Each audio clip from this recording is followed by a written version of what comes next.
जब से आपने इलेक्शन जिताया नेता निकलने लगे, काम कर रहे नहीं कर रहे, फीता लेकर घूम रहे नेता। पेट में दर्द कर दिया आपने मुख्यमंत्री के।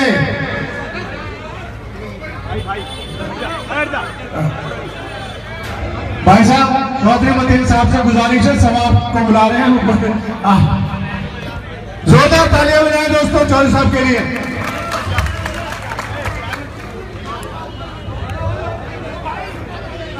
हालत ये है कि फीता लेके नेता गली गली घूमने लगे। अभी तो शुरुआत की है आपने, अभी तो शुरुआत है खाली, अभी तो शपथ भी नहीं ली, उससे पहले हालत खराब हो गई है। अभी एक नेताजी का फोन आया, बोले केजरीवाल चाहता है कि तुम आम आदमी पार्टी में आ जाओ। मैंने क्यों आ जाऊं भैया, आम आदमी, अरे सुन लो मैं क्या कर रहे हो।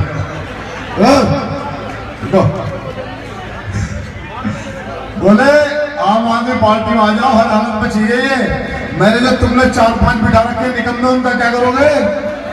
बिठा रखे निकम्मे, तब कौन से ज्यादा तुम्हारे लिए सत्ता हो गई क्या? कौन का दर्द खत्म हो गया तुम्हारे अंदर? आज कह रहे हैं कि तुम एक बार बोर्ड का चेयरमैन है उखला का, कह रहे उसके खिलाफ मत बोलो। मैंने क्यों, मस्जिद का हाफिज है वो, उसके खिलाफ न बोले, बुरे बोलो उसके खिलाफ। जो गलत करेगा उसके खिलाफ बोलेंगे, वो कोई भी हो। बोले मुख्यमंत्री के खिलाफ मत बोल, मैंने फिर किसके खिलाफ बोलूं भैया? उसके अलावा गलत करा किसने? गलत तो उसने करा हमारे साथ। अमित शाह नरेंद्र मोदी ने हमारे साथ गलत नहीं करा, हमारे साथ गलत करा अरविंद केजरीवाल ने।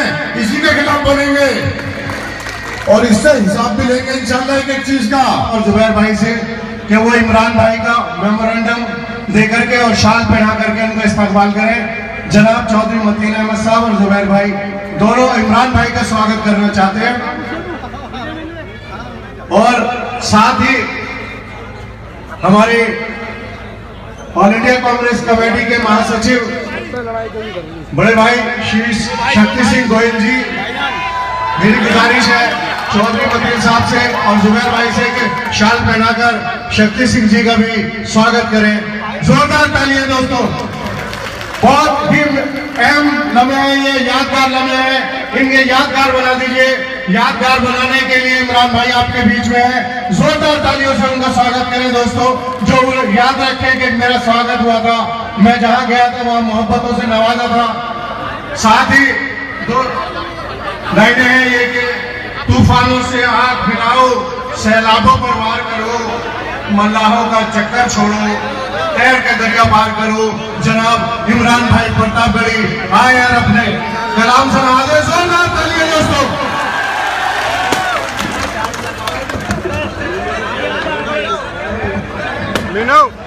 मीनू खाली करवाना भाई।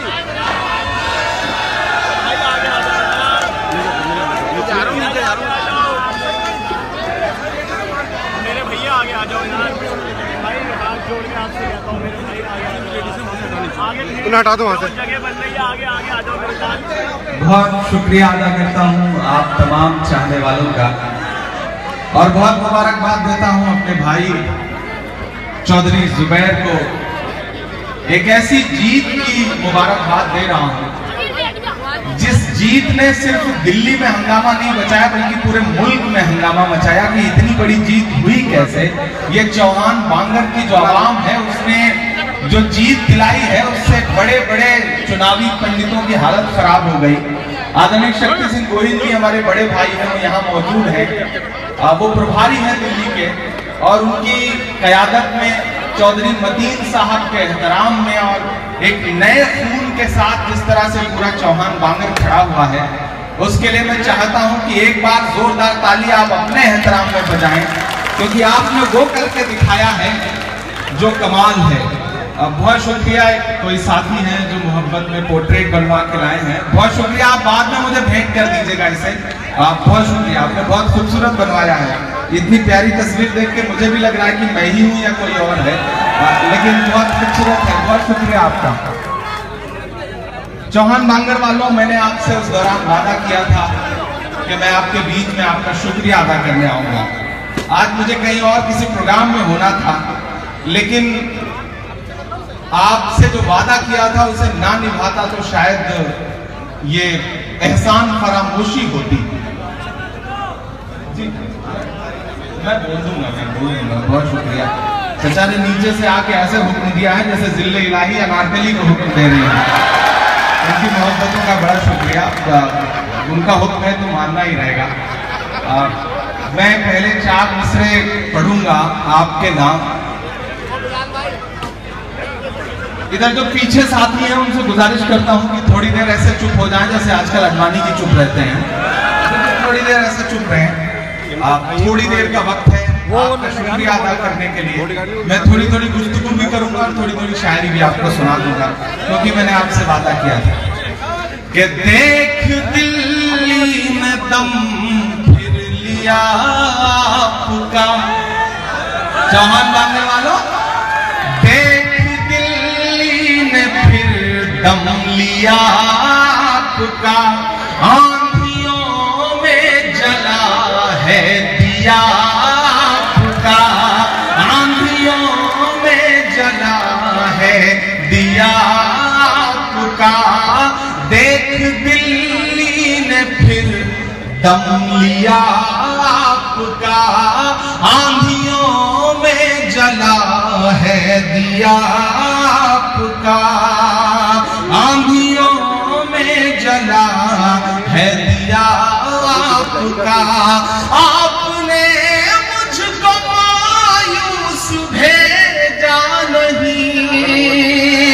आपने मुझको मायूस भेजा नहीं। शुक्रिया आपका, शुक्रिया आपका, शुक्रिया आपका, शुक्रिया आपका। आंधियों में जला है दिया आपका। मुझे खुशी है कि इस एक जीत ने कांग्रेसी कार्यकर्ताओं के दिल में वो जोश, वो जज्बा पैदा किया है।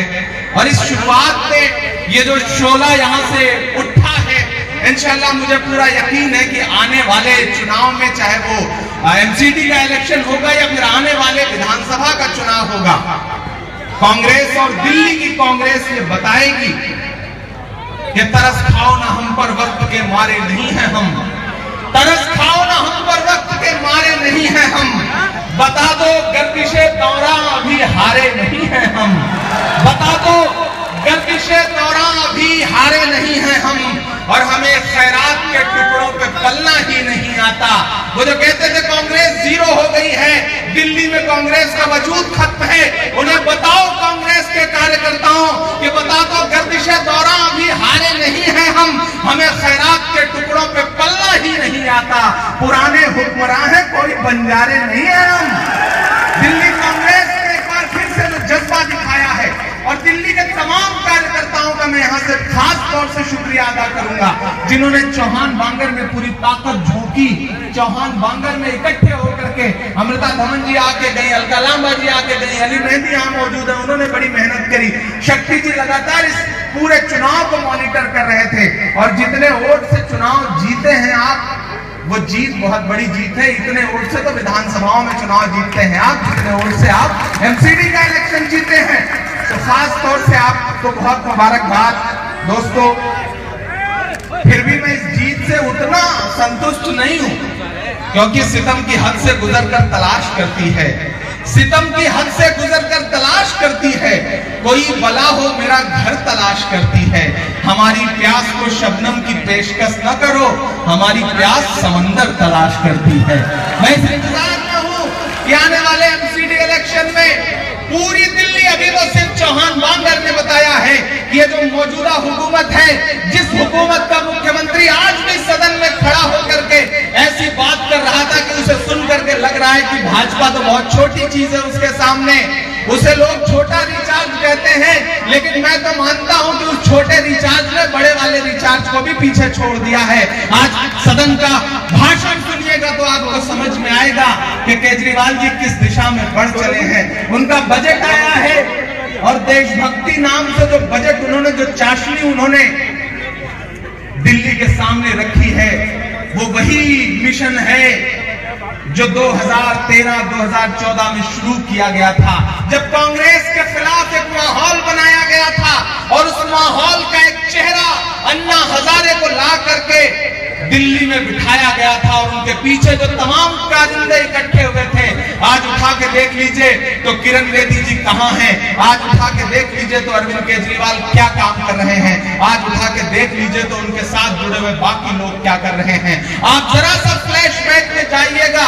शक्ति जी इस बात के गवाह हैं कि कांग्रेस के खिलाफ एक माहौल बनाने के लिए आरएसएस और बीजेपी ने जो मोहरे इस्तेमाल किए थे, वो मोहरे लोकपाल बिल के नाम पर जो चीखते और चिल्लाते थे, वो इस वक्त कहां जाकर के बैठ गए हैं। मेरे भाइयों, मैंने यही खड़े होकर के चौहान बांगर की गलियों में खड़े होकर के आपसे कहा था कि आपको पानी का डर बना रहना चाहिए और आपने जता दिया, आपने बता दिया उस नफरत वाली आग को कि अगर तुम हमारे खिलाफ जाओगे और फिर बाद में ये सोचोगे कि अपना पूरा चुनावी अमला यहाँ झोंक दोगे, रोड शो करोगे, अपने मंत्रियों को झोंक दोगे, उप मुख्यमंत्री को झोंक दोगे और चौहान बांगर के अकलियत के लोग तुम्हारे झांसे में आ जाएंगे, तो नहीं, ये कौम बेदार हो चुकी है, समझदार हो चुकी है। मैं इसकी समझदारी को सलाम करता हूं। इसने ये बता दिया कि अब आपके चुनावी नारे, चुनावी झांसे इसमें हम आने वाले नहीं हैं। हम अपने वजूद की लड़ाई लड़ेंगे। हम देखेंगे कि कौन हमारे साथ खड़ा है और कौन हमारे साथ नहीं खड़ा है। मैं सलाम करूंगा आपको। मैं जुबैर नौजवान साथी जो है इनको खास तौर से और मुबारकबाद दूंगा कि मेरे भाई, इस नन्ही और नई पौध को न पनपने देने के लिए पूरी दिल्ली की सरकार लग गई थी। लेकिन मैं तो उस वक्त भी ऐलान कर रहा था, जब मैं चुनाव में आ रहा था, तो मुझे हैरत है कि मेरी अपनी पार्टी के ही कुछ लोगों ने कहा कि इमरान कहां जा रहे हो, हार जाएगा चुनाव तो बेइज्जती हो जाएगी, क्यों अपनी इज्जत फंसा रहे हो। मैंने कहा मेरे भाई, लहरों से लड़ा करता हूं दरिया में उतरकर, साहिल पे खड़े होके मैं साजिश नहीं करता। लहरों से लड़ा करता हूं दरिया में उतरकर, साहिल पे खड़े होके मैं साजिश नहीं करता। वो जिससे पसीने की महक आती नहीं है, वो खून मेरे जिस्म में गर्दिश नहीं करता। मैं नफरत वाली ताकतों के खिलाफ पिछले कई साल से मुसलसल लड़ता रहा हूं, लड़ता रहूंगा। मैं सियासत में भी इसीलिए आया क्योंकि जब मुझे लगा कि मुशायरे का प्लेटफॉर्म, मुशायरे का कैनवस मेरे लिए अब छोटा पड़ रहा है, मैं जिनकी आवाज उठाता हूं, जिनके लिए लड़ता हूं, उस आवाज को और बुलंद करने के लिए मुझे किसी पार्टी का, पॉलिटिकल पार्टी का दामन थामना चाहिए। उन्हीं दिनों मेरी राहुल जी से मुलाकात हुई, राहुल जी ने मुझे बुलवाया और उस शख्स से मिलने के बाद मुझे लगा कि यार, जो जहनियत है इस इंसान की, इस मुल्क को कोई आगे ले जा सकता है तो सिर्फ और सिर्फ कांग्रेस ले जा सकती है। मैं सलाम करूंगा राहुल जी को कि जो इस वक्त अपनी जान हथेली पर लेकर के पूरे मुल्क में आरएसएस और बीजेपी के खिलाफ सबसे मजबूत आवाज बन करके खड़े हैं। और वो एक शख्स जब बोलता है कहीं भी देश के किसी कोने में खड़े होकर के, तो पूरी बीजेपी, पूरी भारतीय जनता पार्टी की स्ट्रोल आर्मी बिलबिला जाती है। लेकिन वो आदमी अपनी चाल चल रहा है। मोदी जी कहते थे fit India, fit India, fit India, yoga करते हुए फोटो खिंचवाते थे।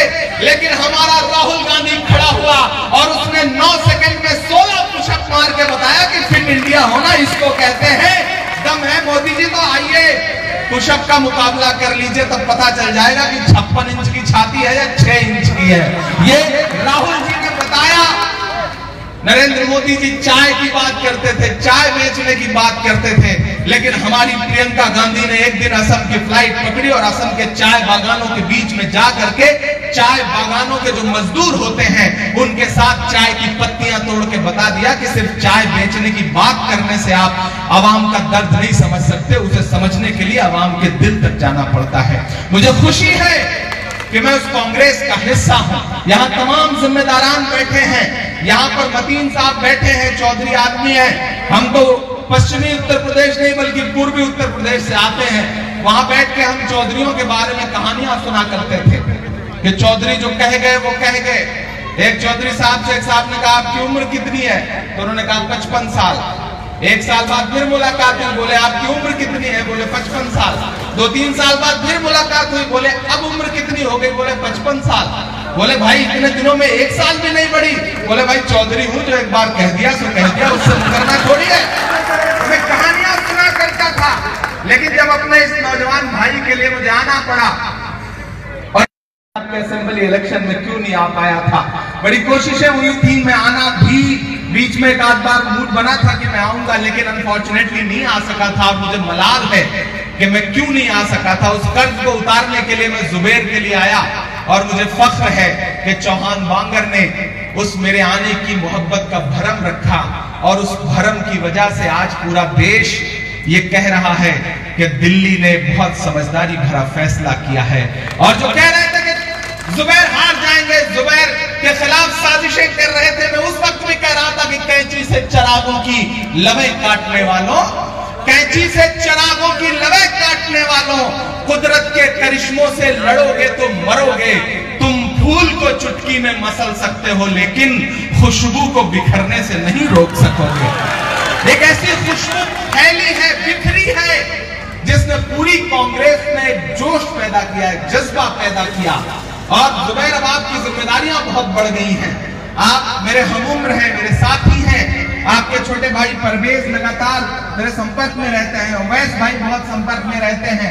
आप एक ऐसे परिवार से हैं जिसके कांधों पे सियासी विरासत भी है और तहजीबी विरासत भी है। अब आपको उसे आगे लेके बढ़ना है। आप जिस दिन से चुनाव जीते हैं, मैं लगातार सोशल मीडिया पे देख रहा हूं, मुझे अच्छा लग रहा है कि अभी आपने शपथ भी नहीं ली है, अभी आपको कोई फंड भी नहीं मिला है, लेकिन आप गलियों गलियों घूम रहे हैं, लोगों के बीच में जा रहे हैं, नालियों पर नजर रख रहे हैं और नाली के कीड़ों पर भी नजर रख रहे हैं।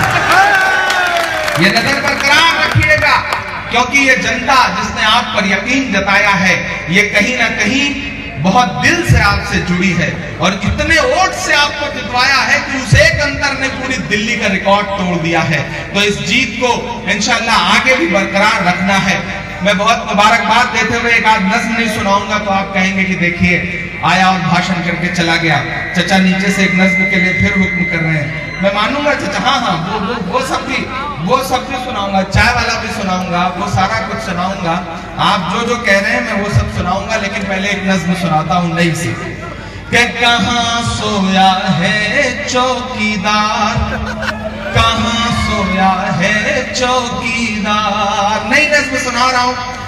हमारे शक्ति सिंह जी गुजरात से आते हैं, और गुजरात की हवा में व्यापार है, ये हम रईस फिल्म में डायलॉग सुन चुके हैं। और उसके बाद मोदी जी ने दिन प्रतिदिन इस बात को लगातार साबित भी किया है।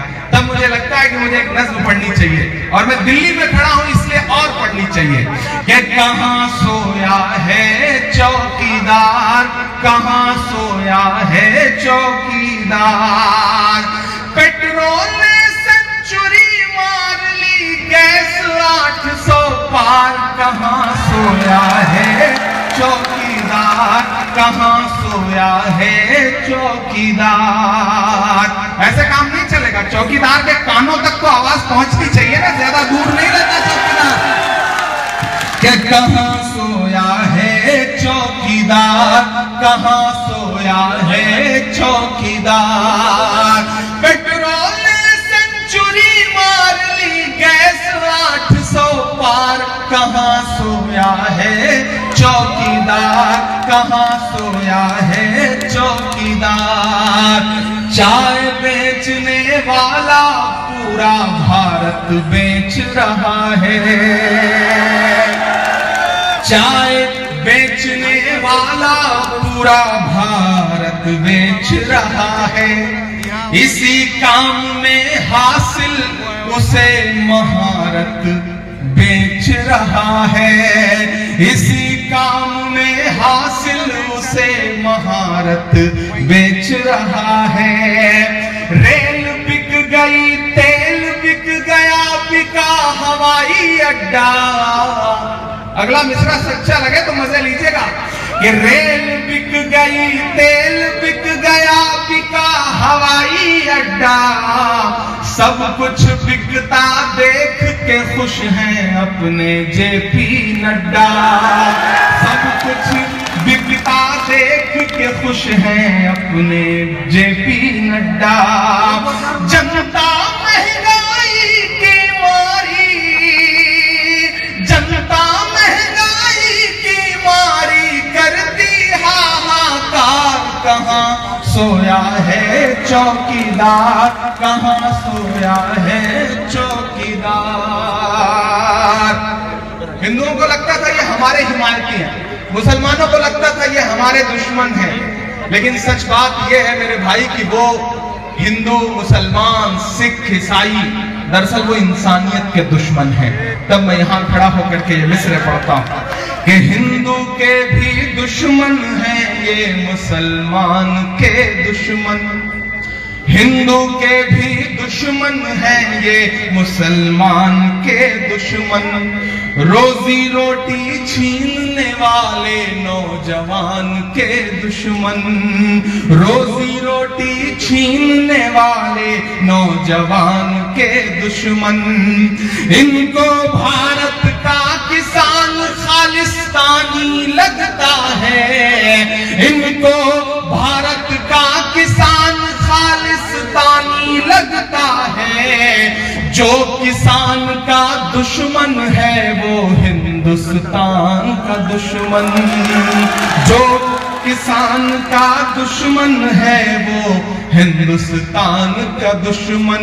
और एक मिसरे में अगर इस पूरी सरकार की सच्चाई बयान कर दी हो मैंने तो मेरी हिम्मत के लिए साथ देना मेरा। मैं जानता हूं ये बोलना बहुत मुश्किल है इस मुश्किल दौर में, एक ऐसा दौर है जब जो इनकी हिमायत में बोलता है उसे अगले दिन जेड प्लस की सिक्योरिटी मिल जाती है, चाहे वो कोई 2 कौड़ी की अभिनय करने वाला या करने वाली कोई अभिनेत्री या अभिनेता हो, लेकिन जो इनके खिलाफ खड़ा होता है उस पर कभी ये गाड़ी चढ़वाते हैं, कभी उसकी जान लेते हैं। आज मुझे अफसोस है कि आज भले ही हमारी राजनीतिक प्रतिद्वंदी हैं, लेकिन आज ममता बनर्जी जी पर भी हमला हुआ है नंदीग्राम में, भाजपा के गुंडों ने उन पर भी हमला किया है। मैं यहाँ खड़ा होकर के पूरी कांग्रेस की तरफ से इस बात की मजम्मत करता हूं, क्योंकि एक चुने हुए मुख्यमंत्री के खिलाफ इस तरह से आम कार्यकर्ताओं से बदतमीजी करवाना ये भारतीय जनता पार्टी का पेशा बन चुका है और हम इसका विरोध करते हैं। तब मैं एक मिसरे में आप तक ये बात पहुंचाता हूं कि इनको भारत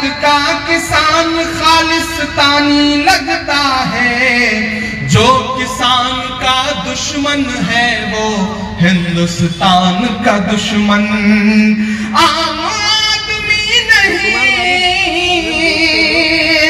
इस एक लाइन में दोनों निपट रहे, आम आदमी नहीं ये अंबानी की है सरकार, कहाँ सोया है चौकीदार, कहाँ सोया है चौकीदार। पेट्रोल ने सेंचुरी मार ली, गैस 800 पार, कहाँ सोया है चौकीदार, कहाँ सोया है चौकीदार। मुझसे लोग कहते हैं इमरान साहब आप तो शायर हैं, आपके पास तो एक मंच है, आप वहां से आवाज उठाते रहते हैं, लेकिन थोड़ा डरा करिए, थोड़ा बचा करिए, थोड़ा बचा के कहा करिए। तब मैं उनसे कहता हूं कि मोहब्बत कौन करता है, सियासत कौन करता है, मोहब्बत कौन करता है, सियासत कौन करता है। मुझे मालूम है मेरी हिफाजत कौन करता है, मुझे मालूम है मेरी हिफाजत कौन करता है। और हम इन्हें लाज रखी है वरना सभी टुकड़ों पे पलते हैं, बगावत कौन करता है। मैंने हिम्मत जताई है, मैंने हिम्मत दिखाई है, क्यों? क्योंकि मेरा कलम मुझसे कहता है कि अगर खुदा ने तुम्हें कुछ कहने की, कुछ लिखने की सलाहियत दी है तो तुम्हारी जिम्मेदारी बनती है कि वक्त के खुदाओं से आंख मिलाओ और जो सच है वो बोलो। तब अल-ऐलान एक नज़्म पढ़ता हूं कि सच बात की पैरोकारी है, 100 झूठ पे एक सच भारी है, हर दौर में सच के साथ रहे शायर की जिम्मेदारी है। जरा सा और खुलना पड़ेगा आपको, इधर जो लोग हैं उनसे भी जो मोबाइलों में रिकॉर्ड कर रहे हैं, जरा सा आपका भी जोश मुझे दिखना चाहिए। चुनाव में ज्यादा मेहनत करके थक गए हो क्या? ऐसे काम नहीं चलेगा। इधर के भी साथियों को थोड़ा जोश दिखाना पड़ेगा। मैं पढ़ता हूं कि सच बात की पैरोकारी है, 100 झूठ पे एक सच भारी है, हर दौर में सच के साथ रहे शायर की जिम्मेदारी है, शायर की जिम्मेदारी है। मैं आग लड़ने निकला हूँ, अंगारों से क्या डरना, क्या डरना। मैं शायर हूँ, एक शायर को सरकारों से क्या डरना, क्या डरना। साल भर पहले इस इलाके को जलाने की सरकारी साजिश हुई थी, लेकिन इस एक साल में आपने उम्मीद की नई कोपलें फोड़ दी हैं। तब मैं यहां खड़ा होकर फिर कह रहा हूं कि मायूसी कुफ्र है, वक्त की नब्ज पकड़ो, वक्त के साथ चलो, जैसे इस बार साथ चल रहे हो। वक्त की नब्ज पकड़ो, वक्त के साथ चलो, क्योंकि जो वक्त के साथ नहीं चलते वक्त उनसे बहुत बुरा इम्तिहान लेता है। जिन अंग्रेजों की हुकूमत में कभी सूरज नहीं डूबता था, वो वक्त की नब्ज नहीं पकड़ पाए, तो आज उनके राजाओं के कपड़े बैंड बाजे वाले पहनते हैं।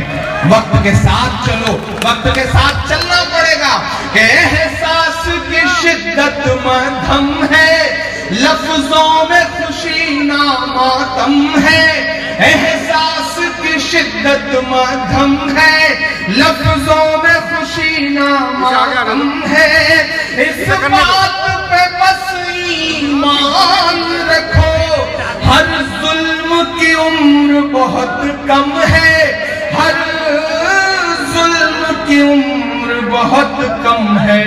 और चौहान मांगर वालों, तुम सूरज हो। ये कहा जा रहा था कि अगर हमारा कैंडिडेट हार गया तो यहाँ फंड नहीं आएगा, यहाँ डेवलपमेंट नहीं होगा। अरे तुम सूरज हो, तुम सूरज हो, और सूरज को अंधियारों से क्या डरना, क्या डरना, क्या डरना। मेरा यकीन बोल रहा है इन मिसरों में कोई हाथ खामोश नहीं रहेगा। आज आपने छोटे वाले को हराया है, 2024 में ही मेरा ख्याल है छोटे और बड़े दोनों लड़ेंगे फिर से। याद रखना, मेरा ईमान, मेरा यकीन बोल रहा है कि झूठों का नारा हारेगा। ये मासूमों की आहें, ये मजलूमों की आहें, ये जले हुई दीवारें, ये जले हुए घर, ये जली हुई मज़ारें, इनकी आहें बेकार नहीं जाएंगी। मरकज के बंद दरवाजों की आहें बेकार नहीं गई ना, नहीं गई ना। आहें बेकार नहीं जाती हैं कि झूठों का नारा हारेगा, अल्लाह का मारा हारेगा। तैयार रहना सीलमपुर वालों, कोई हाथ खामोश नहीं रहेगा अगले मिसरे पे कि झूठों का नारा हारेगा, अल्लाह का मारा हारेगा। आमीन कहो, आमीन कहो, नमरूद दोबारा हारेगा।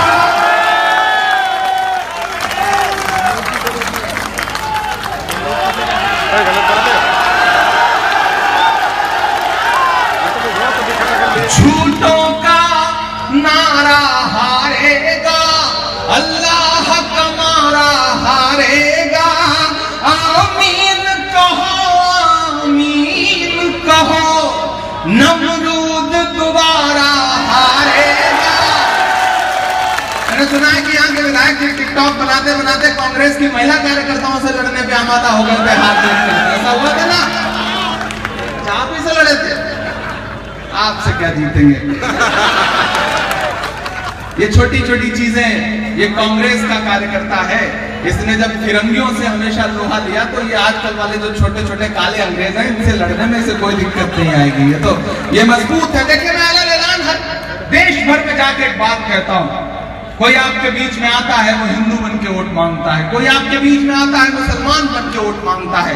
एक कांग्रेस अकेली ऐसी पार्टी है जो जाती है तो इंसानियत के नाम पे वोट मांगती है, इंसानों के नाम पर वोट मांगती है। उसे उतना ही दर्द किसी हिंदू भाई की परेशानी देख के भी होता है, और कांग्रेस पार्टी को उतनी ही परेशानी मुसलमान भाई को भी देख करके, उसकी दुश्वारियों को भी देख करके होती है।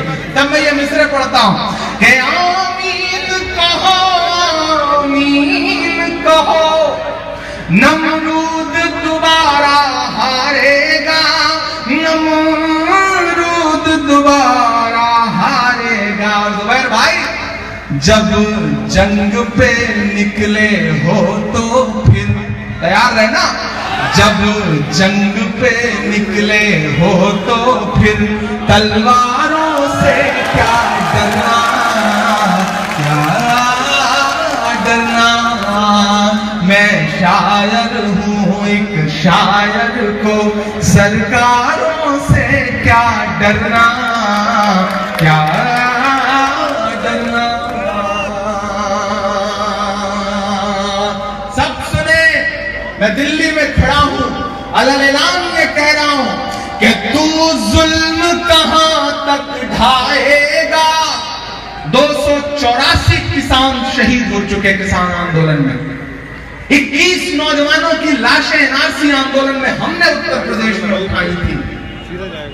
ये हुकूमत जो है, ये पार्लियामेंट में खड़े होकर देश के प्रधानमंत्री जी कहते हैं कि ये आंदोलनजीवी लोग हैं, देश में आंदोलनजीवी लोग हैं। मुझे हैरत होती है इस हुकूमत का एक जिम्मेदार प्रधानमंत्री देश के किसानों से इस तरह से संवाद करता है। तब मैं ये मिसरे पढ़ता हूं साहब कि तू जुल्म कहां तक ढाएगा। ये छोटे बड़े भारतीय जनता पार्टी के सारे सहयोगी, गुप्त सहयोगी, विलुप्त सहयोगी, सारे सहयोगियों के नाम मेरे मिसरे कि तू जुल्म कहां तक ढाएगा, देखे किस हद तक जाएगा। ये झंडा लहरा रहा है ना, इमरान मिसरे पढ़ रहा है कि तू जुल्म कहां तक ढाएगा, देखे किस हद तक जाएगा। हाँ, जुल्म फना होगा एक दिन और सच का अलम लहराएगा, और सच का अलम लहराएगा। अल्लाह हमारे साथ है तो हथियारों से क्या डरना, क्या डरना। मैं शायर हूँ एक शायर को सरकारों से क्या डरना, क्या डरना, क्या आदरणीय शक्ति जी, मतीन भाई, मेरा साथी अली, जो बहुत जुझारू युवा साथी पूरे देश में, बिहार में भी बड़ा काम किया था उन्होंने। मैं एक नज़्म पढ़ता हूं क्योंकि पूरे देश में किसान आंदोलन चल रहा है। मैं भी उत्तर प्रदेश में प्रियंका जी के साथ जो किसान पंचायतें हो रही हैं उसका मुसलसल हिस्सा बन रहा हूं। तो मेरा मन कर रहा है मैं एक नज़्म अगर यहां से खड़े होकर के किसानों की हिमायत में नहीं पढ़ूंगा तो शायद ये नाइंसाफी होगी। आप तैयार हैं सुनने के लिए? मैं सुना दूं? जी हाँ, वो अरे वो आपकी आखिरी ख्वाहिश है, मैं उसे बिना पूरी किए जाऊंगा नहीं इंशाल्लाह। आप हमारे बुजुर्ग हैं, आपने हुक्म दिया तो मैं बिना पूरा किए कैसे जाऊंगा। ये एक प्रोसेस है, धीरे धीरे चलता रहेगा, धीरे धीरे आप तक भी आ जाऊंगा इंशाल्लाह। आज जश्न का माहौल है तो थोड़ा बहुत मजाक किया जा सकता है और इसलिए हंसी मजाक का माहौल है। चचा के जज्बे के लिए एक बार जोरदार ताली बजाइए। जिंदा दिलाती है, अल्लाह ने सलामत रखे। कांग्रेस की नींव के पत्थरों में शामिल हैं इनके पसीने, इनका खून।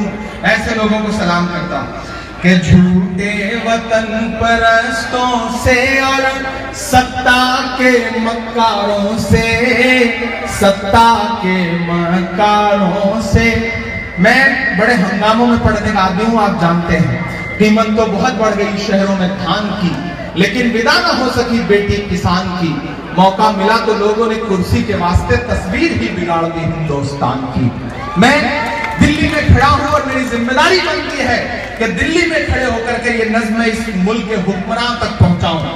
आपने देखा होगा चाहे गाजीपुर का बॉर्डर हो या सिंगू का बॉर्डर हो या टिकरी का बॉर्डर हो, कांग्रेस के तमाम कार्यकर्ता वहां सेवा भी कर रहे थे। यूथ कांग्रेस के साथी, माइनॉरिटी सेल के साथी, आपने देखा होगा कि तार लगाए गए, कीलें ठुकवाई गई ताकि किसान चल ना सके, हाईवे खुदवाए गए जेसीबी लगवा करके, कंक्रीटें बना करके दीवारें खड़ी की गई। और नरेंद्र मोदी जी किसानों से बात तक करने को तैयार नहीं है। मैं भी एक किसान परिवार से आता हूं, मैं भी एक किसान का बेटा हूं। मैंने अपने इन्हीं हाथों से गेहूं की सिंचाई की है, मैं कटाई में शामिल रहा हूँ, गेहूं की मड़ाई में शामिल रहा हूँ, धान लगवाए हैं मैंने, तब मुझे लगता है कि मुझे किसानों के लिए एक नज़्म पढ़नी चाहिए। मैं पढ़ता हूँ। आप सब भी ऐसे ही परिवेश से, ऐसे ही माहौल से आए हुए लोग हैं। भले आज यहाँ आकर के दिल्ली में रहने लगे हो, लेकिन आपका भी रिश्ता गांव की मिट्टी से जुड़ा हुआ है। आप भी जाते हैं तो अपनी फसलें देखने के लिए खलिहानों तक, खेतों तक जाते हैं ना। मैं नज़्म सुनाता हूँ कि झूठे वतन परस्तों से और सत्ता के मकारों से, सत्ता के मकारों से, पूंजीपतियों के दलाल, चोरों के रिश्तेदारों से, चोरों के रिश्तेदारों ने। मेरी भाषा थोड़ी कड़वी है, वो कड़वी इसलिए है कि इस मुल्क की सियासत इतनी जहरीली हो गई है कि इनसे आप बहुत आम जुबान में बात करो तो कोई सुनने को तैयार नहीं होता। तो मुझे लगता है मुझे उस भाषा में बात करनी चाहिए जो दर्द आपके दिल में पल रहा है, उसे लफ्जों में पिरो देना चाहिए। शायद मैं सही कर रहा हूं, और अगर सही कर रहा हूं तो मेरे साथ सफर करिएगा। कि पूंजीपतियों के दलाल, चोरों के रिश्तेदारों से, चोरों के रिश्तेदारों से, संसद के गूंगे खंभों से और बहरी दीवारों से। तैयार रहना अगले मिसरे पे, जाए आपकी तालियों का शोर जहां मैं पहुंचाना चाह रहा हूं वहां तक कि संसद के गूंगे खंभों से और बहरी दीवारों से, जाओ ये संदेशा कह दो अंबानी के यारों से, अपना हक हम छीन के लेंगे दिल्ली के दरबारों से, दिल्ली के दरबारों से। हम किसान अब नहीं रुकेंगे पानी की बौछारों से, पानी की बौछारों से। शक्ति भाई सुनिएगा ये मिसरे कि गेहूं, चावल, दाल, बाजरा, पीली पीली सरसों से, अपना तो गहरा नाता है जाने कितने बरसों से।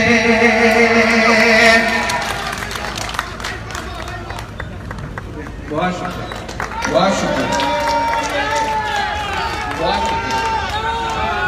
कि गेहूं, चावल, दाल, बाजरा, पीली पीली सरसों से, अपना तो गहरा नाता है जाने कितने बरसों से। सूखे से भी लड़ते हैं और बारिश से भी लड़ते हैं, हम किसान तो सरकारों की साजिश से भी लड़ते हैं। मोदी जी अब ये पांव नहीं ठहरेंगे तेरे नुकीले तारों से, अपना हक हम छीन के लेंगे दिल्ली के दरबारों से। जाओ ये संदेशा कह दो अंबानी के यारों से, अंबानी के यारों से। एक बंद पढ़ता हूं कि हम धरती का सीना चीरे, अन्न की पैदावार करें। वो सांसद, कई सारे सांसद पार्लियामेंट में खड़े होकर कहते हैं कि ये तो सरहद पर कौन बैठा है, ये तो खालिस्तानी है, ये तो आतंकवादी है। वो किसान जो अपना लहू बोता है, जो अपना पसीना बोता है मिट्टी में, तब हमें खाने के लिए दाने मिलते हैं, उनके लिए सरकार कहती है कि खालिस्तानी है, आतंकवादी है। तब मेरा गुस्सा बोल रहा है मिस्रों में कि हम धरती का सीना चीरे, अन्न की पैदावार करें और सदन में बैठे जालिम हम पर अत्याचार करें। हम तुझसे दुखड़ा रोते हैं जब फूटी तकदीरों का, हम तुझसे दुखड़ा रोते हैं जब फूटी तकदीरों का, तब तू रौब दिखाता है बंदूकों का, जंजीरों का।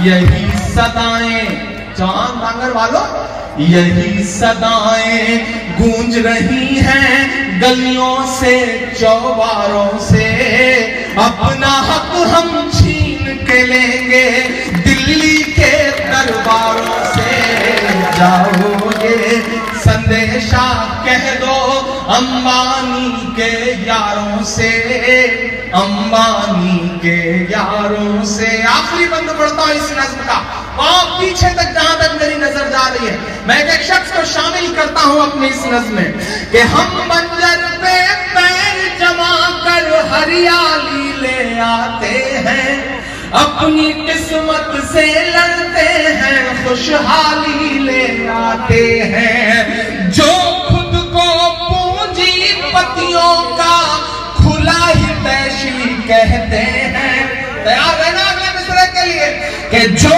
खुद को पूंजीपतियों का खुला ही तैशी कहते हैं, हम में से हर हुक्मरान की ऐसी तैसी कहते हैं। फिर जोश पैदा करिए, जो अगले दो मिसरे हैं वो आपके जज्बे को और पुकारेंगे कि जो खुद को पूंजीपतियों का खुला ही तैशी कहते हैं, हम में से हर हुक्मरान की ऐसी तैसी कहते हैं। धरती पुत्रों का संदेशा शहंशाह से कह देना, मेरी हिम्मत के लिए मेरे साथ खड़े होना चाहत बांगर वालों, कि धरती पुत्रों का संदेशा शहंशाह से कह देना, मोदी जी से कह देना और अमित शाह से कह देना कि सरकारें हमसे होती हैं ना कि हम सरकारों से, अपना हक हम छीन के लेंगे दिल्ली के दरबारों से। जाओ ये संदेशा कह दो अंबानी के यारों से, अपना हक हम छीन के लेंगे दिल्ली के दरबारों से।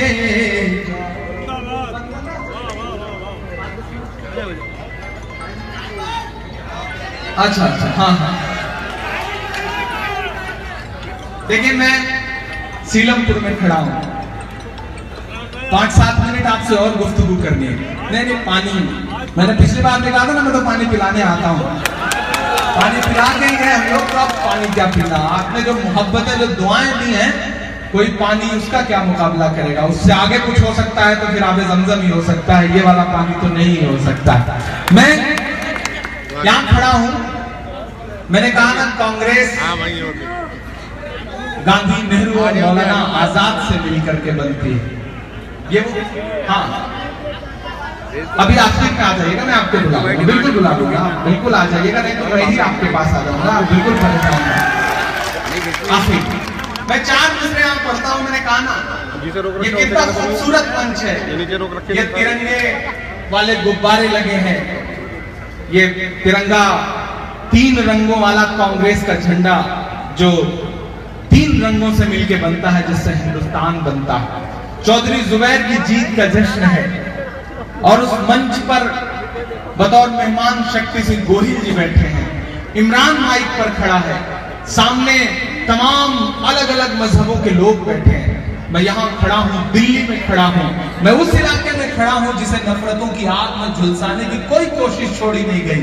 तब मेरा मन कर रहा है मैं 4 मिसरे पढ़ूं, आपकी खामोशी मांगता हूँ, इन मिसरों पे आपकी खामोशी मांगता हूँ। सुनिएगा कि चाक है जिगर फिर भी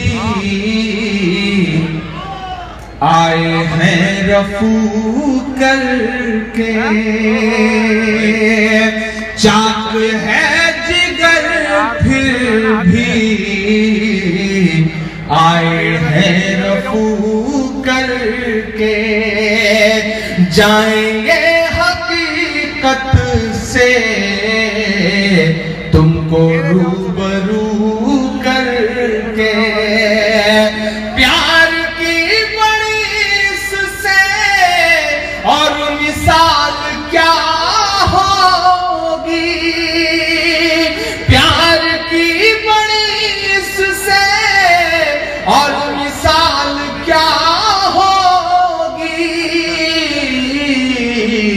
हम नमाज पढ़ते हैं गंगा में वजू करके, हम नमाज पढ़ते हैं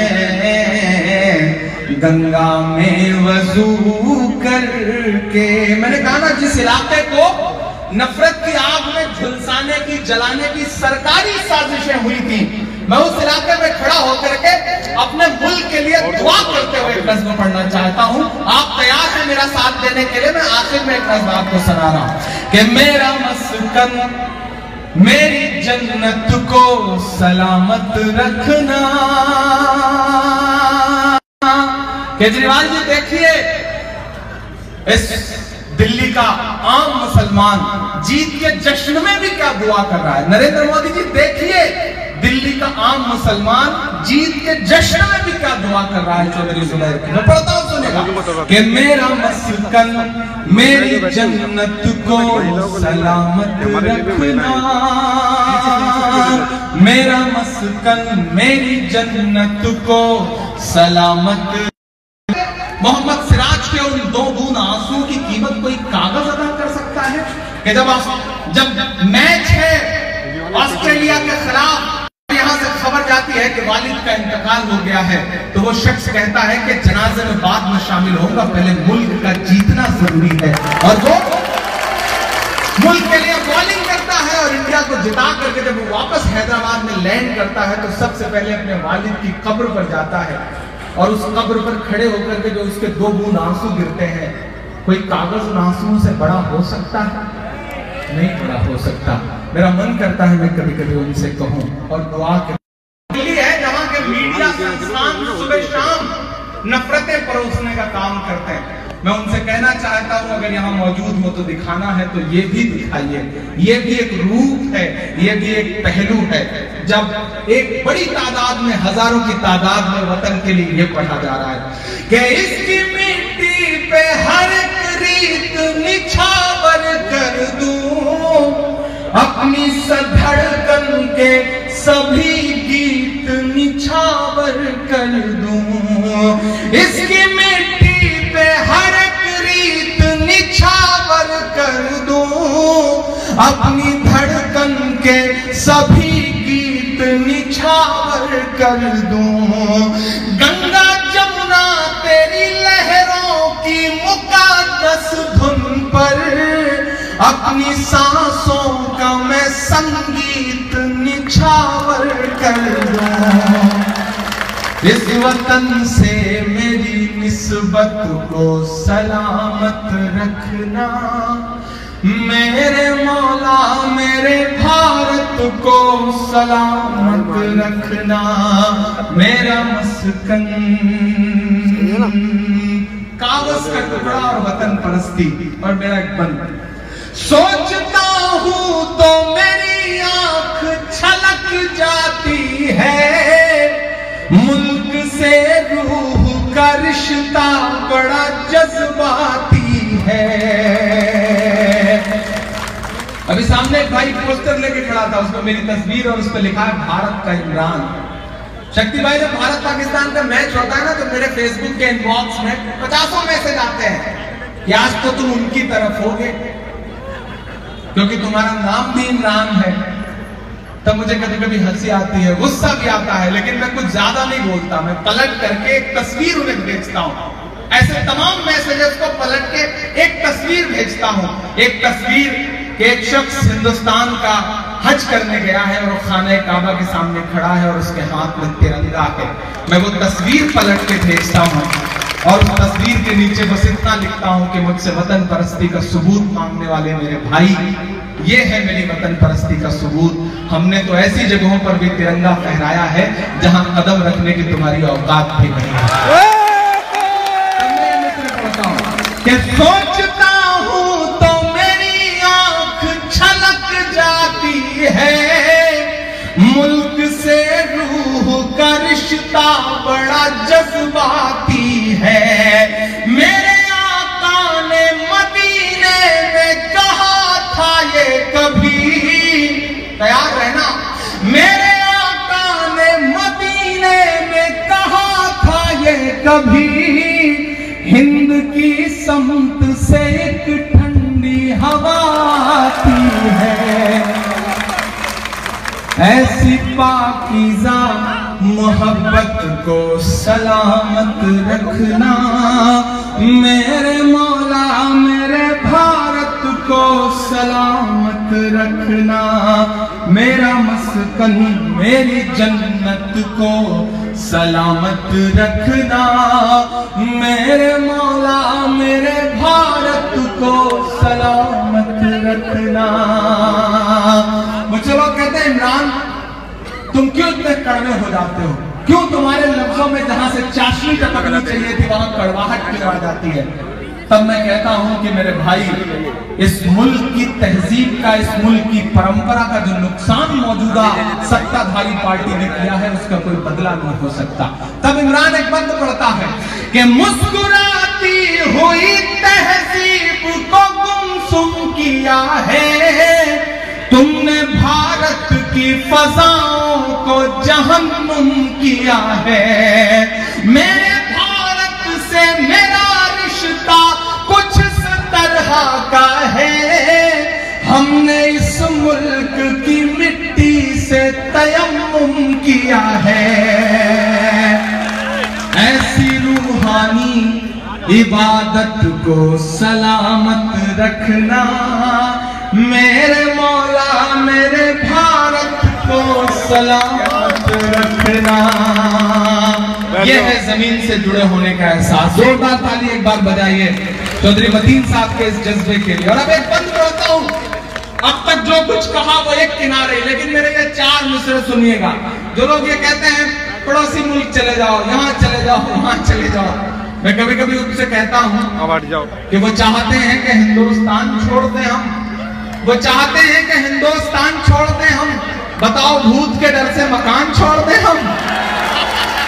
तो एक बंद करता हूं कि तूने नफरत का जो बाजार सजाया हुआ है, तू ये कहता है मुसलमान पराया हुआ है, तूने नफरत का जो बाजार सजाया हुआ है, तू ये कहता है मुसलमान पराया हुआ है, आजा दिल चीर के दिखलाऊं वतन का नक्शा, मेरा भारत मेरी सांसों में समाया हुआ है, मेरे ईमान की अकीदत को सलामत रखना, मेरे मौला मेरे भारत को सलामत रखना। आखिरी बंद पढ़ता हूं। भारतीय जनता पार्टी में कई सारे नेता तो ऐसे हैं जो लगता है कि वो सदन में नहीं है, बल्कि उन्होंने ट्रेवल एजेंसी खोल रखी है और वहां से सिर्फ एक टिकट काटते हैं पाकिस्तान का। पाकिस्तान चले जाओ, टिकट ले लो, पाकिस्तान चले जाओ। मैं तो कभी कभी मन करता है गिरिराज सिंह जी से और इन सारे लोगों से कहूं कि भैया भेजना है तो वहां का टिकट और वीजा क्यों दे रहे हो, अमेरिका का दो, लंदन का दो, सऊदी अरब का दो, जाके आदमी जो है वो उम्रा भी करके आ जाए, कुछ अच्छा काम करके आ जाए। कहां पाकिस्तान, पाकिस्तान आपका रिश्ता होगा, आप वहां से जुड़े होंगे। हमने तो जब 1947 में सरहद के उस पार से आवाजें आई थी कि चले आओ इस बार तुम्हारा मुल्क ये है, तो हमने उन सदाओं को नहीं सुना था, बल्कि हमने उस सदा को सुना था कि जब जामा मस्जिद की सीढ़ियों पर खड़े होकर के मौलाना आजाद ने कहा था कि कहां जा रहे हो, ये है तुम्हारा मुल्क, तो हमने इस सदा को सुना था और हम रह गए थे यहीं। हमारे पास तो चॉइस भी थी, हम चाहते तो चुन सकते थे, लेकिन हमने चुना अपने वतन हिंदुस्तान की इस मिट्टी को, जहां हमारे पुरखे दफन हैं, जहां उनकी कब्रें हैं, जहां उनकी रूहें हैं। तब इमरान एक बंद पड़ता है जो ये कहते हैं चले जाओ। मैं उनसे कहता हूं अलल ऐलान कि नफरतों का लिए तिरपाल चले जाओ तुम, बात की छोड़ो इसी साल चले जाओ तुम। और अब तक जिन्होंने हाथ नहीं खोला, जो छतों पे मौजूद हैं, जो घरों में मौजूद हैं, जो यहाँ मौजूद हैं, एक भी हाथ खामोश न रहे। एक एक हाथ को कसम देता हूँ, आपकी दिल्ली से उठी हुई सदा पूरे हिंदुस्तान तक जाती है। दिल्ली हिंदुस्तान का दिल है, और कहा जाता है कि दिल्ली दिल वालों की भी है। तो दिल्ली जो हिंदुस्तान का दिल है और मैं इसके दिल में खड़ा होकर के ये मिसरे पढ़ता हूं। कोई हाथ चुप नहीं रहेगा कि नफरतों का लिए तिरपाल चले जाओ तुम, बात की छोड़ो इसी साल चले जाओ तुम। नहीं एडवांस में पेमेंट मत दीजिए, चौथी लाइन पे ताली बजानी है। मैं पढ़ता हूं। नफरतों का लिए तिरपाल चले जाओ तुम, बात की छोड़ो इसी साल चले जाओ तुम। हमको लाहौर कराची से भला क्या मतलब, तुमको जाना है तो नेपाल चले।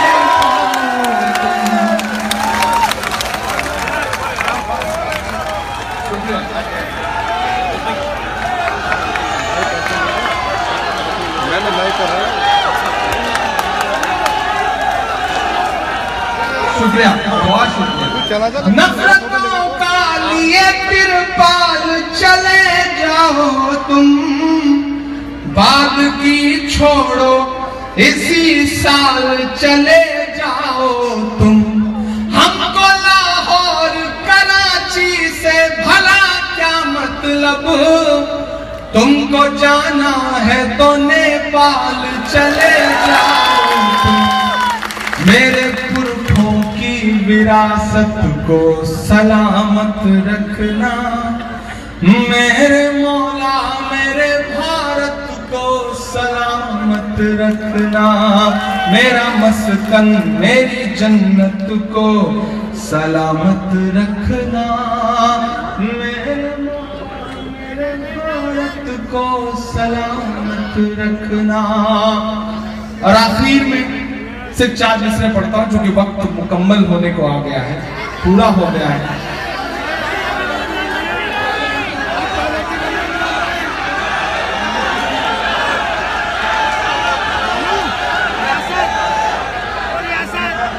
अच्छा सुनना क्या है आपको? मैं सुन नहीं पाया था कि आप सुनना क्या चाह रहे हैं। भैया सुनना क्या चाह रहे हैं आप? आवाज बताइए तो ना।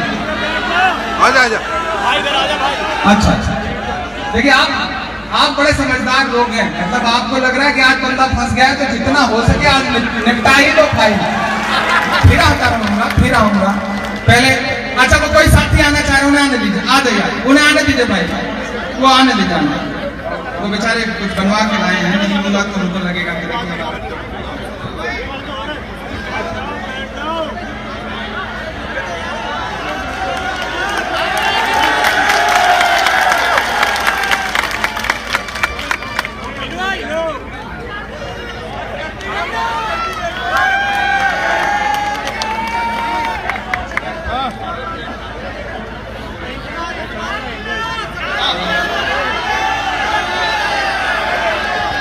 हाँ मैं सुनहरी दिल्ली, लाल किला सब सुना दूंगा, लेकिन पहले 4 मिसरे पढ़ता हूँ।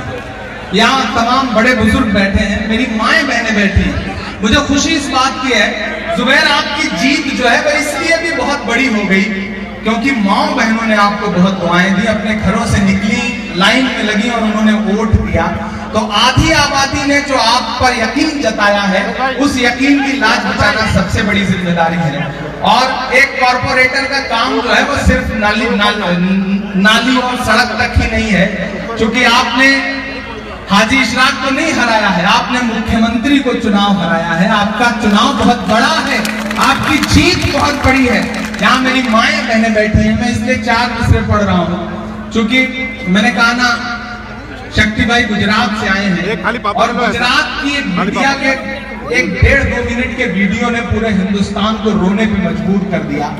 एक बिटिया आयशा जिसने खुदकुशी की और उसके वीडियो ने, मेरी हिम्मत नहीं पड़ी कि मैं उस वीडियो को पूरा देख पाता। तो मेरा मन कर रहा है कि मैं अपनी जिम्मेदारी समझते हुए से 4 मिसरे पढ़ दूं, फिर आखिर में वो नज़्म पढ़ दूंगा जिसके लिए चचा ने हुक्म किया कि परखना जांचना यूं ही हयात मत देना, परखना जांचना यूं ही हयात मत देना, परखना जांचना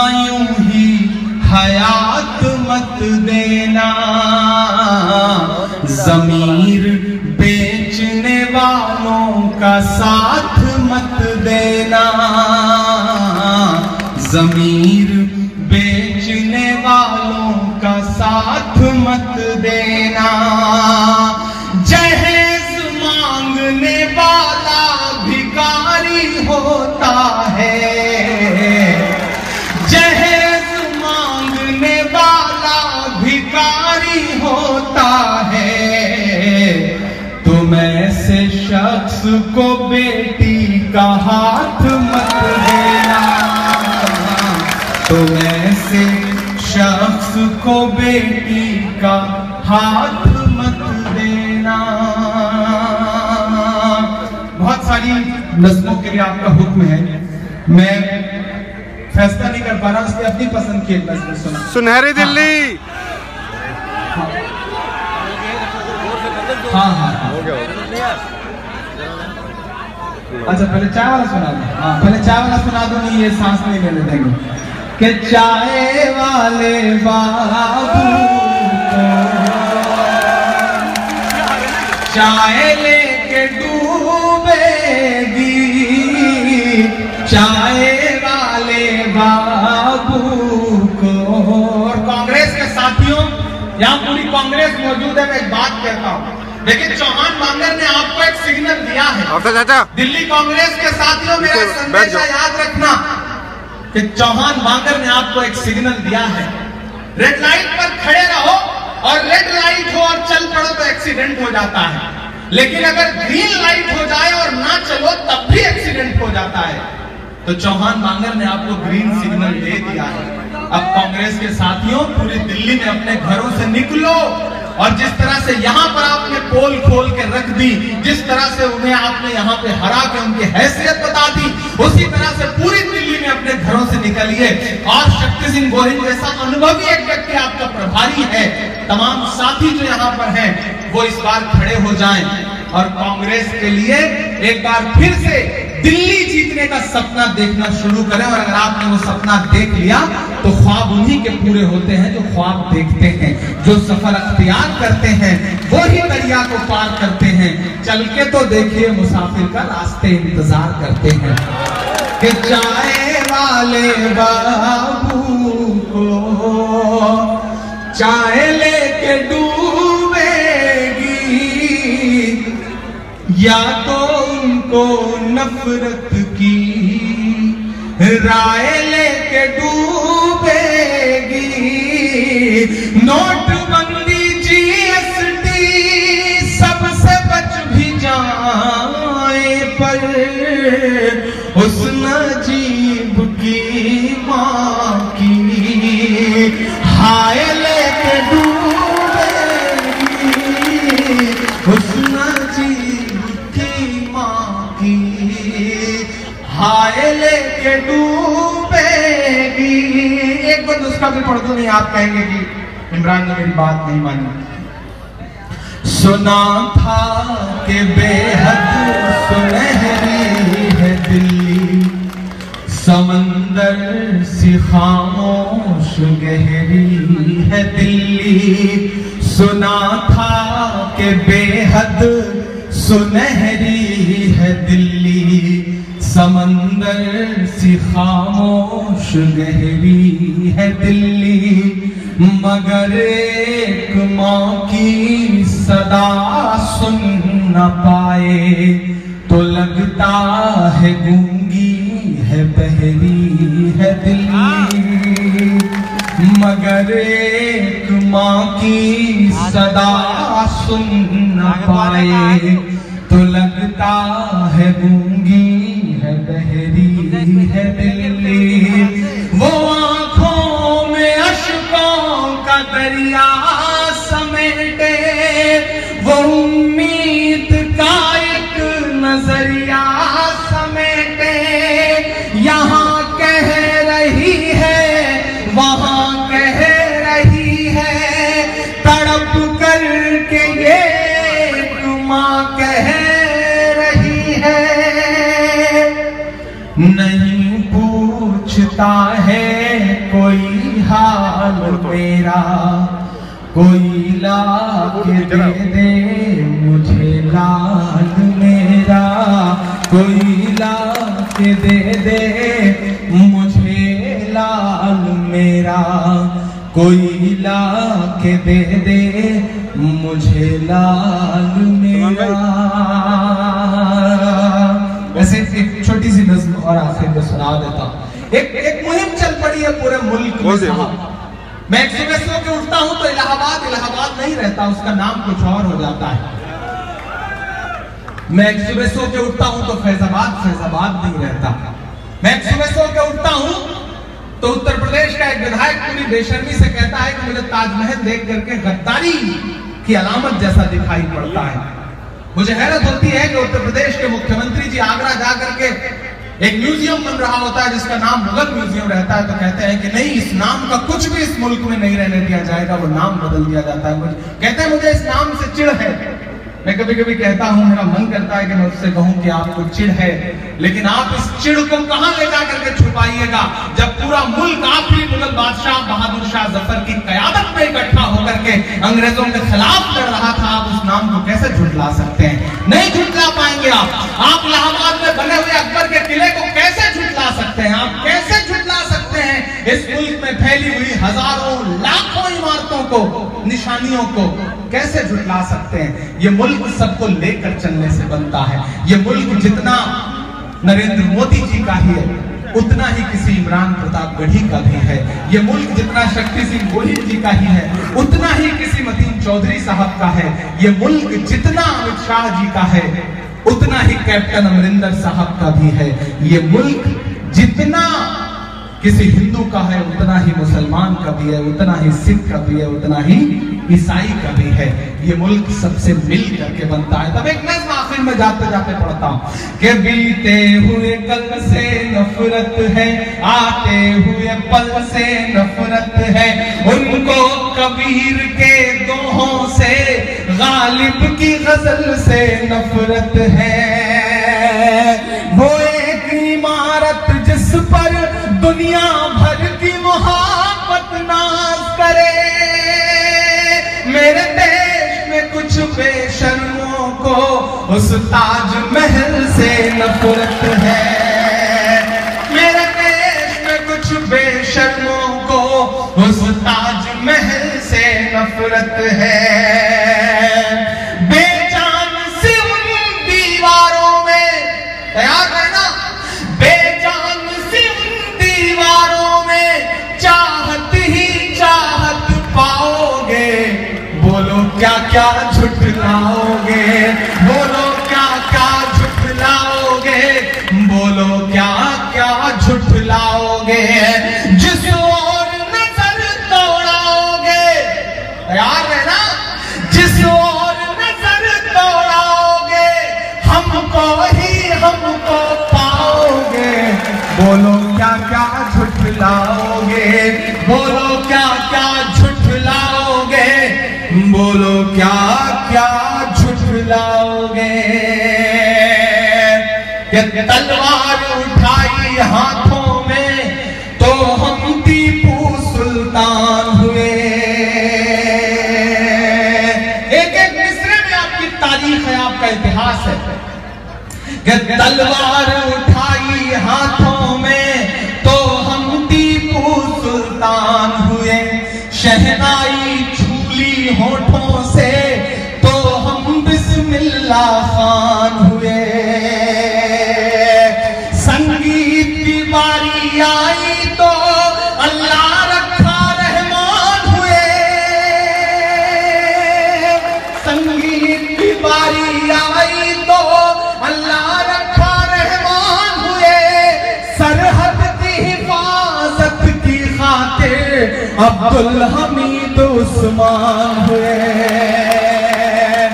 जिनको जाना था चले गए, जिनको जाना था चले गए, अब हमको भेज न पाओगे। बोलो क्या क्या झुठलाओगे, बोलो क्या क्या झुठलाओगे, बोलो क्या क्या झुठलाओगे। मायूसी कुफ्र है। डूबते हुए सूरज को देख करके लोग अपना दरवाजा बंद कर लेते हैं। मायूस होने से काम नहीं चलेगा। कहना पड़ेगा कि जमुना का किनारा अपना है, हर एक नजारा अपना है, वो भूल भुलैया अपनी है, वो कुतुब मीनारा अपना है। मेरी आंखों के सामने जो बुजुर्ग बैठे हैं, मैं उनकी पेशानी की झुर्रियों में जो पिछले 60 साल का दर्द महसूस करता हूं, उसे अगर 2 मिसरों में पिरो सकूं तो मेरी शायरी के लिए नहीं बल्कि मेरी हिम्मत के लिए मेरा साथ देना, मेरा समर्थन करना कि जमुना का किनारा अपना है, हर एक नजारा अपना है, वो भूल भुलैया अपनी है, ये कुतुब मीनारा अपना है। टुकड़े टुकड़े की मत सोचो, सारा का सारा अपना है। अब तैयार है ना 14 मिसरे पे, कोई हाथ खामोश नहीं रहेगा यहां से वहां तक। टुकड़े टुकड़े की मत सोचो, सारा का सारा अपना है। 15 अगस्त का लाल किला वो भी तो हमारा अपना है।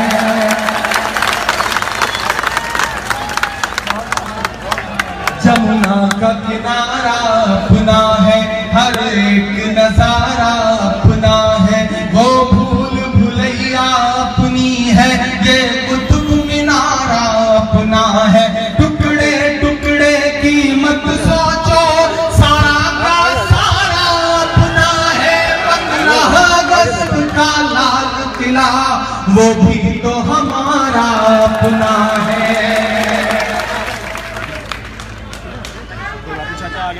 बहुत शुक्रिया। चचा ने ला करके मुझे कुछ इनाम दिया है, मैं इनकी मोहब्बतों को सलाम करता हूँ। बहुत शुक्रिया, बहुत शुक्रिया। मैं इनके जज्बे की कदर करता हूँ, लेकिन मैं कुछ ज्यादा तो नहीं। मैं चाहता हूँ कि जुबैर भाई कल सुबह जो पहला सफाई करनी आपको दिखाई पड़े, उसे मेरी तरफ से ये बतौर इनाम दीजिएगा कि वो अच्छा काम है। जमुना का किनारा अपना है, हर एक नजारा अपना है, वो भूल भुलैया अपनी है, वो कुतुब मीनारा अपना है। टुकड़े टुकड़े की मत सोचो, सारा का सारा अपना है। 15 अगस्त का लाल किला वो भी तो हमारा अपना है।